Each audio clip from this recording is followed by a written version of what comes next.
Me.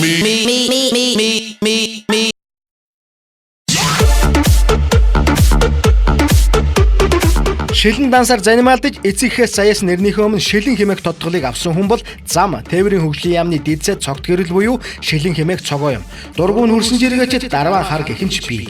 За гэхдээ мань шилэн цогоо одоо өөр нэртэй болоодохжээ. Хөшгийн хөндөөдөх нис хонгоцны буудлын байгууламжийг хүлээн авах арга хэмжээндээр очисон майнэр эрх хэрэгүүлж майн уншсан шигээ. Тунчиг бод мөргийн дүр эсгэж яваа түүний зураг нь түүнд шин алдар хайрлаадахжээ. Шин нэр нь 10 дугаар бог дарван бэлжээ пальдаг дагви шилэн дүнзий цогжин дүнд.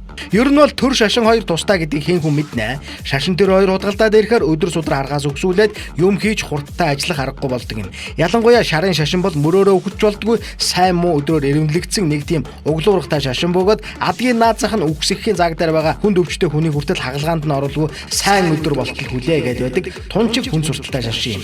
За тэгэхээр зам тээвэр хөгжлийн яам өдөр судар гардаг өргөл барьц авдаг тийм шашны хүнээр удирдуулсан гэдэг нь ил боллоо. Тийм болохоор хэрвээ та ажил хөөцөлдөр шилэн цогоо буюу шилэн дүнзий цогжин лүндөг дэд сайд дээр очих гэж байгаа бол хаанхын ямар шашин шүтгэн хамаагүй гандан орж өдөр судар асуух нэг шинэ ажил нэмэгдэж байгаа нь ойлгомжтой байна.